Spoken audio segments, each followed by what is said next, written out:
Good morning, you're listening to the brief wake up, your mindful start to the day. I'm Handel, your daily coffee companion, helping you wake up informed, thoughtful, and maybe just a little amused before the day gets old. If you're commuting, corralling kids, or just standing in line for caffeine, you're in the right place. Let's get you caught up.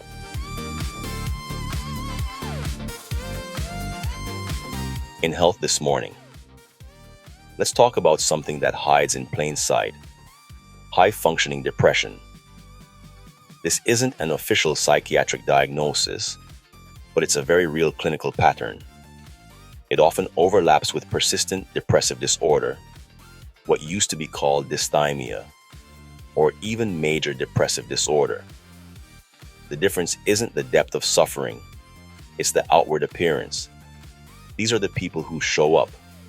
They go to work, they lead teams, they operate, they parent, they hit deadlines, they answer emails at 10:30 p.m., and internally, they feel flat, tired, disconnected, like they're running life on discipline instead of joy. High-functioning depression doesn't usually look dramatic. It looks like chronic low mood, emotional numbness, a loss of pleasure that gets explained away as just being busy, sleep disturbances, self-criticism that never shuts off. The danger is that productivity masks pathology. If you're performing, nobody asks questions, and you might not either. Neurobiologically, this isn't weakness. Depression involves changes in the brain's reward circuitry, particularly dopamine pathways, and in mood regulation systems involving serotonin and norepinephrine. You can still execute complex tasks while those systems are under strain. The brain compensates until it doesn't. And here's the risk: erosion. High-functioning depression rarely explodes. It grinds. It leads to burnout, irritability, emotional detachment in relationships, sometimes substance reliance, sometimes a sudden collapse after years of pushing through. If you find that you haven't felt genuine enjoyment in a long time, if you're constantly exhausted but can't slow down, if your inner dialogue is relentlessly self-critical, that's not just stress. That deserves attention. Treatment doesn't mean quitting your job or stepping off your responsibilities.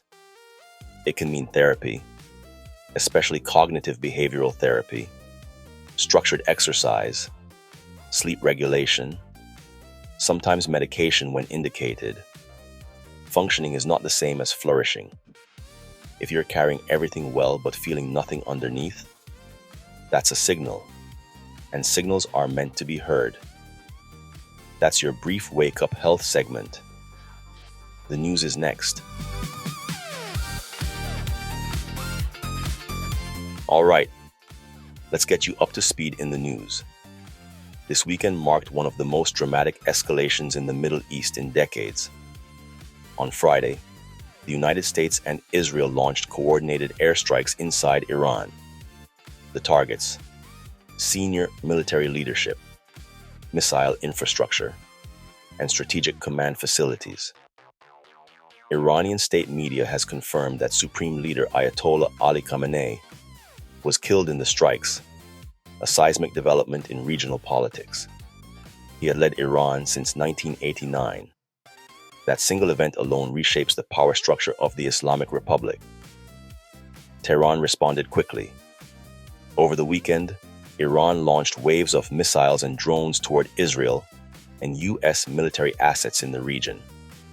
Explosions were reported not just in Israel, but across parts of the Gulf, including Qatar, Bahrain, and the UAE, where U.S. bases and regional infrastructure are located. Casualties are mounting. Iranian officials report hundreds killed from the initial strikes. Israel has reported civilian and military casualties from retaliatory missile fire. The U.S. has confirmed the first American service member deaths in the operation. And this isn't confined to two countries. Hezbollah in Lebanon has launched rockets into northern Israel. prompting Israeli strikes in southern Lebanon and near Beirut. That opens a northern front and raises the risk of a broader regional war. Airspace across much of the Gulf was temporarily restricted. Commercial flights were rerouted. Energy markets reacted immediately, with oil prices spiking on fears that the Strait of Hormuz, through which roughly 20% of the world's oil flows, could become a flashpoint. Inside Iran, a temporary leadership council has been formed while the country navigates succession. That process alone carries enormous uncertainty. Who replaces Khamenei and how hardline that successor is could determine whether this escalates further or stabilizes. Diplomatically, global leaders are urging restraint. But as of this morning, military operations are still ongoing. Here's the bottom line. This is no longer a proxy conflict. It is direct state-to-state confrontation involving the US, Israel, and Iran, with regional actors now engaged. The risks include broader war, global economic disruption, and long-term geopolitical realignment. We'll continue monitoring developments as they unfold. That's your brief wake-up news update. The Big Sip is next. For the next few Big Sips, we will run a series on IQ, the intelligence quotient. Let's start this series with a precise question. What is intelligence operationally? Not what we admire, not what we call someone at a dinner party. Operationally, what are we actually measuring? IQ testing began in the early 1900s with a French psychologist named Alfred Binet. His goal wasn't to identify geniuses. It wasn't to rank society. It was to identify school children who needed additional academic support. The early tests compared a child's reasoning ability to what was typical for their age. Over time, those assessments became more refined, more standardized, and more statistically grounded. Modern IQ tests, like the Wechsler scales, measure performance across several cognitive domains. They assess how well someone understands and reasons with language, how effectively they recognize patterns and solve visual spatial problems, how accurately they can hold and manipulate information in working memory, and how quickly they can process simple cognitive tasks without sacrificing accuracy. Those components are combined into a single composite score. Researchers noticed something interesting over decades of testing. People who performed well in one cognitive area tended to perform well in others. That statistical clustering led to the concept of the G factor, or general intelligence, an underlying cognitive efficiency that supports performance across domains. Think of it as the brain's processing bandwidth when solving structured problems under controlled conditions.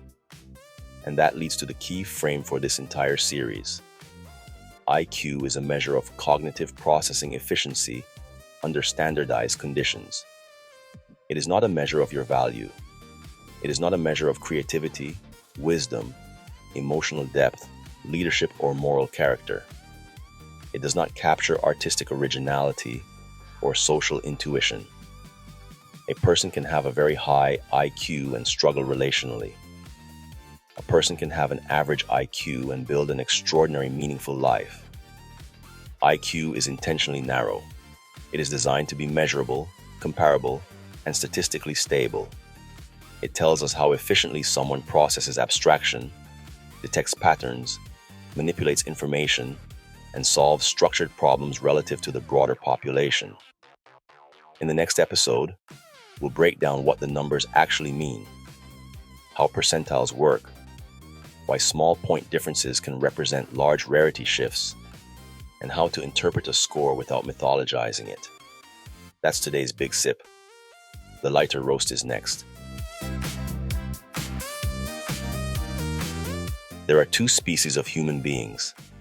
The 7 o'clock means 6:52 people, and the 7 o'clock is more of a conceptual framework people. Why are some people always late? You see, lateness isn't really about clocks. It's about psychology. Some people experience time as a fixed external structure. It's rigid.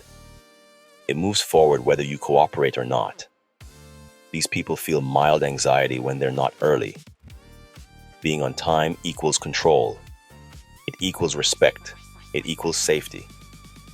Other people experience time internally, fluid, expansive. They don't feel urgency until urgency arrives. Their sense of time is emotional, not numerical. If they feel calm, they assume there's time. If they feel stressed, suddenly there isn't. And here's where it gets interesting. Chronically late people are often optimistic planners. They consistently underestimate how long transitions take. The shower will be quick. The drive will be smooth. The parking spot will appear. Future obstacles are discounted because the present moment feels manageable. Meanwhile, the chronically early person is running simulations. Traffic, weather, forgotten keys, construction. They are protecting against uncertainty. Their punctuality isn't about the other person as much as it is about reducing internal discomfort. So when these two types collide, it becomes moral. The early person interprets lateness as disrespect. The late person interprets pressure as rigidity. But most of the time, it's neither. It's two nervous systems managing uncertainty differently. One regulates anxiety by preparing. The other regulates anxiety by staying relaxed as long as possible. Philosophically, it raises a deeper question. Do we live by the clock, or do we live by experience? Industrial societies trained us to worship minutes, bells, shifts, deadlines. But biologically, humans evolved in rhythms, light, hunger, seasons, not calendar invites. So maybe the conflict isn't about character. Maybe it's about which time system you've internalized. So, if someone tells you dinner is at 7 o'clock, there is more to it than just the time. That's your lighter roast. Our commemoration is next. March 2nd carries a strong thread of independence and imagination. On this day, in 1836, delegates at Washington on the Brazos signed the Texas Declaration of Independence, formally separating from Mexico and establishing the Republic of Texas. The movement was led politically and militarily by figures like Sam Houston, and it set in motion events that would eventually reshape the map of the United States. March 2nd remains Texas Independence Day, a declaration before victory was guaranteed, a reminder that political identity often begins with conviction before certainty. March 2nd is also the birthday of Dr. Seuss. Born in 1904, Theodore Geisel would go on to shape generations of childhood imagination through rhythm, nonsense, and moral storytelling. In the United States, this date is recognized as Read Across America Day, fitting for someone who proved that playfulness and literacy can coexist. And in 1917, President Woodrow Wilson signed the Jones-Shafroth Act, granting U.S. citizenship to residents of Puerto Rico, a decision that continues to shape political and cultural conversations today. So March 2nd gives us three threads: political independence, imaginative freedom, and evolving citizenship. A day about identity, who we are, how we declare it, and how we pass it forward. That's your commemoration.